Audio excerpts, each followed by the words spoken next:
2025년 한국의 국운과 미래를 예언한 충격적인 메시지가 인도 신지아케 소속의 여성 예언자로부터 공개되었습니다. 새로운 대통령의 등장을 포함해 대한민국의 운세가 세계 질서와 어떻게 연결되는지를 짚어봅니다. 지금부터 그 예언의 전모를 들어보시기 바랍니다. 인도 남부의 외부인의 출입이 철저히 통제된 한 작은 수도원. 이곳은 신지아케의 비공개 명상센터 중 하나다. 이 단체는 오래전부터 인류 문명의 흐름을 예견하고 선택받은 이들에게만 그 메시지를 전달해 온 것으로 알려져 있다. 그곳에서 조용히 활동하던 한 여성 예언가가 최근 몇 달 사이 전 세계 일부 고위 인사들 사이에서 은밀하게 회자되고 있다.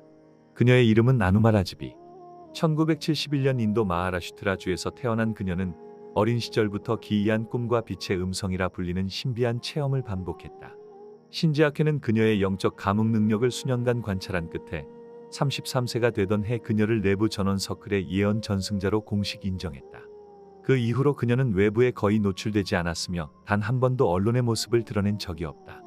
그런 그녀가 2024년 말에 남긴 한 메시지는 충격적이었다. 그 메시지의 핵심은 분명했다. 2025년 한반도가 움직인다. 하늘은 동쪽의 문을 다시 연다. 그녀가 말한 동쪽의 문은 신지아케 내부에서도 오랜 세월 봉인된 개념으로 여겨져 왔다. 동방의 땅, 즉 한민족의 뿌리가 자리한 그곳은 이미 오래전부터 최후의 조율이 이뤄질 무대로 기록돼 있었다. 하지만 공식적으로 그것을 언급한 예언자는 60여 년 만에 처음이었다. 아누마는 이 예언을 하기까지 17일간 단식을 하며 준비했다고 한다. 그녀는 자신의 방 안에서 촛불 하나만 켜둔 채 앉아 있었다고 한다. 식사는 물론 물도 거의 마시지 않았다고 한다. 그녀의 방은 완전한 침묵 속에 있었고 단 한 번도 외부와 접촉하지 않았다. 그런 단식이 끝난 날 그녀는 조용히 입을 열었다. 그리고 말했다. 지금부터 말하는 것은 내가 아는 것이 아니다. 이것은 내게 전해진 것이며 나는 그것을 다시 전할 뿐이다. 그녀의 목소리는 낮고 느릿했다. 그리고 마치 짐승의 숨소리처럼 진동하는 그 울림 속에서 예언은 시작되었다. 아누마 라즈비의 첫 번째 예언. 그녀는 이렇게 말했다. 하늘은 하나의 길을 남기고 나머지를 닫을 것이다. 닫힌 문은 대륙의 끝에서 열리고 오래전 분리된 물줄기가 다시 만난다. 갈라졌던 두 땅은 더 이상 서로를 부정하지 않는다. 바다는 물러나고 산맥은 소리 없이 고개를 숙인다. 그해 빛은 북쪽에서 시작되어 남쪽으로 흐른다. 고요하던 땅에서 다시 불이 일어나며 잊혀졌던 노래가 울려 퍼진다. 사람들은 고개를 들어 하늘을 보게 될 것이다. 그러나 그 빛은 희생 위에서 피어오를 것이다. 갈등과 분열은 마지막 불꽃을 피우고 사라지며 선택받지 못한 자들은 스스로 그림자가 된다. 새로운 지도자는 이미 준비되었다. 그는 자기를 따르라고 하지 않는다. 그저 앞으로 걷는다. 그가 걷는 길 위에 민초들이 모이고 땅의 기억이 깨어난다. 옛것과 새것이 충돌하나 결국엔 융합한다. 이 지도자는 제왕이 아니다. 그는 심판자가 아니며 구원자도 아니다. 그는 다만 문을 여는 자다. 그 문 너머 한국은 조화의 시기에 진입한다. 고난은 끝나지 않았으나 방향이 달라졌다. 국운은 다시 상승한다. 하늘의 기운이 다시 그 땅에 머문다. 다만 조심하라. 모두가 그 길을 따르지는 않는다. 빛을 두려워한 자들은 자신을 어둠에 묶을 것이다. 그들이 떠나는 길에는 이슬비와 탄식이 깃든다. 그러나 결국 그 나라는 서서히 빛의 중심에 설 것이다. 이 예언을 들은 신지아케 내부 고위 인사들은 동방문서라는 오래된 기록을 검토하기 시작했다. 그 안에는 지금과 비슷한 시점에서 검은 불이 동쪽 하늘을 두른 뒤 푸른 빛이 산맥을 따라 깨어난다는 문구가 남아 있었다. 아누마는 그 이후 두 번째 예언도 남겼다. 그녀의 두 번째 메시지에서 등장한 내용은 더 충격적이었고 더 구체적이었다. 새로운 지도자 그리고 혼란 속의 각성. 아누마 라즈비는 침묵을 지키다가 2024년 12월 29일 두 번째 예언을 남겼다. 이 예언은 첫 번째보다 훨씬 구체적이고 직설적이었다. 그녀는 곧 눈앞에서 일어날 일이라고 강조했다. 그리고 다시 입을 열었다. 그녀는 이렇게 말했다. 강이 넘고 불이 지나간 뒤에야 땅은 진실을 드러낸다. 나라의 머리는 멀리서 걸어온 자가 될 것이다. 그는 정치의 자식이 아니며 무리의 중심에서 자라지 않았다. 그러나 그는 가장 먼저 깨어났고 가장 오래 준비된 자였다. 그는 스스로를 지도자라 하지 않는다. 그저 길잡이라 부른다. 그를 본 이들은 처음엔 고개를 돌린다. 너무 조용하고 너무 이질적이기 때문이다. 그러나 그의 말은 바람처럼 스며들고 그의 눈빛은 등불처럼 사람들을 일으킨다. 2025년 하늘은 그에게 문을 연다. 그는 오랫동안 숨어 있었고 지금도 어느 구석에서 누군가의 고통을 돕고 있을 것이다. 빛은 큰 소리를 내지 않는다. 그러나 어둠을 걷어내는 것은 결국 그 침묵의 힘이다. 이 지도자가 움직이기 시작하면 한국은 길을 잃지 않는다. 산도 그를 따르고 강도 그를 따른다. 그는 평화를 약속하지 않는다.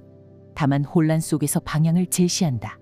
이 지도자가 나타나는 해 나라의 기운은 거꾸로 흐르던 강물처럼 다시 제갈 길을 찾게 된다. 그는 수치를 드러내지 않고 권력을 탐하지 않는다. 그러나 마침내 사람들이 그를 따라 나서고 이 땅의 숨은 약속이 현실로 드러난다. 나라의 운세는 그를 중심으로 바뀔 것이다. 조용한 지도자, 그는 소리 없는 큰 울림이다. 이 예언에서 언급된 멀리서 걸어온 자라는 표현은 아누마가 예전부터 강조해온 특징과 일치한다. 신지아케 내부 문서에는 5번째 문을 넘어온 자, 중심의 바깥에서 도래한다는 기록이 있다. 이는 기존 정치권이나 재계 인사가 아닌 완전히 다른 경로를 통해 지도자가 등장할 것임을 암시한다. 아누마는 이어서 한반도 주변국과의 운명적 충돌과 정렬에 대해서도 언급했다.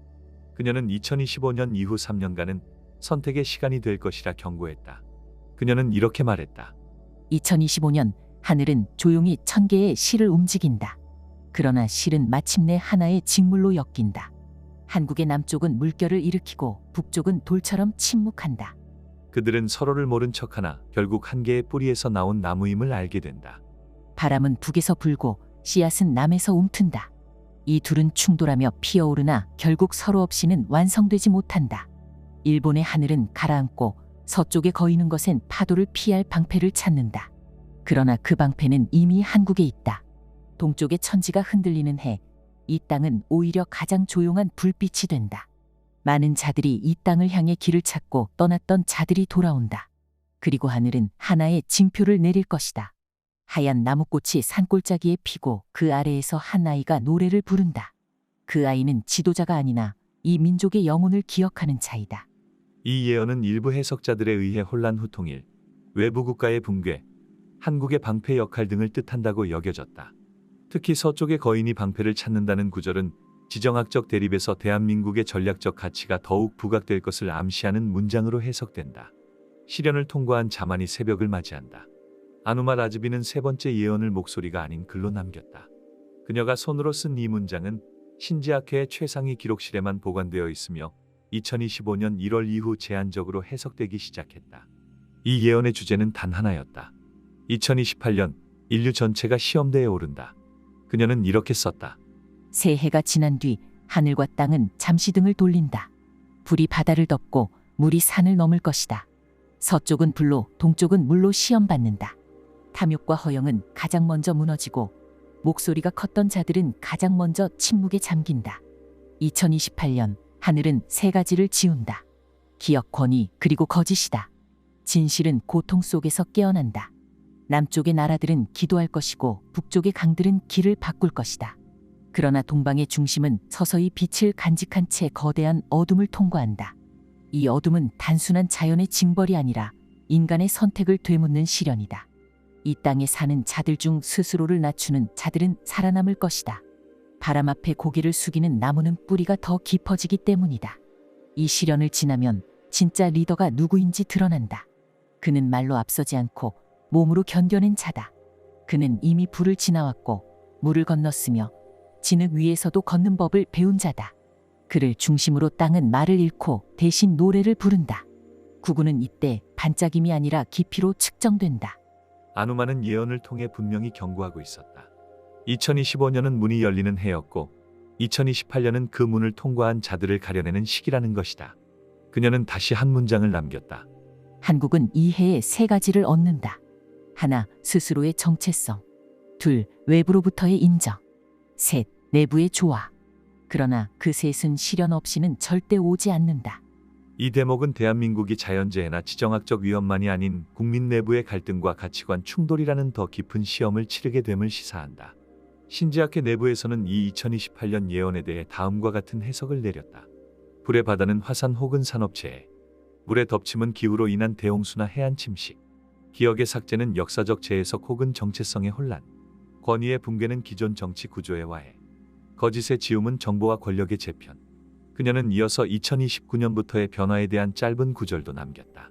불이 지나간 자리에 꽃이 피고 물이 빠진 자리엔 길이 생긴다. 모래로 만든 성은 무너졌지만 그 안에 숨겨진 씨앗은 살아남는다. 이것은 2028년의 실현이 대한민국을 무너뜨리는 것이 아니라 강하게 만들 것임을 뜻한다. 중심이 된 한반도 그리고 조화의 시대. 아누마 라즈비는 마지막 예언을 남기기 전 10일간 어떤 접촉도 허용하지 않았다. 신지학회 관계자에 따르면 그녀는 아예 입을 열지 않았고 음식을 먹지 않았으며 눈을 뜨지 않은 상태로 침묵의 기도를 계속했다고 한다. 그러던 마지막 날 밤 그녀는 마침내 다시 입을 열었다. 그리고 그녀의 마지막 예언을 전했다. 그녀는 이렇게 말했다. 세상이 가장 조용할 때 하늘은 가장 큰 목소리로 말한다. 2031년 바다는 길을 바꾸고 산은 그림자를 잃는다. 고통 속에 침묵하던 이웃은 마침내 무릎을 꿇고 새로운 바람을 기다린다. 오래된 땅은 스스로를 불태우고 새로운 이름을 구한다. 이때 한국은 빛을 지킨다. 그 빛은 목소리가 아니고 권력이 아니며 선택받은 자들의 흔적이다. 2034년 하늘은 중심을 동방에 둔다. 바람은 동쪽에서 불고 강물은 그쪽으로 흐른다. 이 땅은 이제 더 이상 질문하지 않는다. 대신 응답한다. 이 땅에 태어난 자들은 스스로의 무게를 알게 될 것이다. 그 무게는 책임이고 빛이고 유산이다. 이제는 말하지 않아도 한다. 이제는 드러내지 않아도 따른다. 대한민국은 그때 빛의 중심이 된다. 이 예언은 대한민국이 단순한 한 국가의 틀을 넘어서 세계 질서를 조율하는 조화의 핵심으로 떠오른다는 뜻으로 해석된다. 단순히 경제나 군사력의 중심이 아니라 도덕적 영적 중심지로의 부상을 의미하는 것이다. 신지학회는 이 구절을 조화의 시대 선언이라고 정리했다. 특히 이 예언의 중요한 지점은 지도자에 대한 표현이 사라졌다는 점이다. 즉, 2034년 이후에는 특정 인물이 이끌지 않아도 사회 전체가 하나의 의식처럼 움직이는 수준에 도달한다는 뜻으로 읽힌다. 아누마는 마지막으로 짧은 한 구절을 남겼다. 나무는 더 이상 뿌리만으로 자라지 않는다. 그늘과 열매 그리고 향기로서 스스로를 완성한다. 한국도 그러하리라. 지금까지 인도 신지학회 예언자 아누마 라즈비가 남긴 2025년 그 이후 한국의 미래 운세 구군에 관한 메시지였습니다. 그녀의 모든 예언 속에 등장하는 동방, 하늘이 다시 여는 문은 모두 대한민국을 가리키고 있다는 해석이 지배적입니다. 그녀의 예언은 2025년 대한민국의 국군, 대통령의 등장 그리고 세계 질서 속 한국의 미래를 바라보는 또 하나의 관점입니다. 예언은 선택이 아닌 준비의 도구입니다. 지금 우리가 무엇을 선택하느냐에 따라 한국의 운세는 달라질 수 있습니다. 시청해주셔서 감사합니다.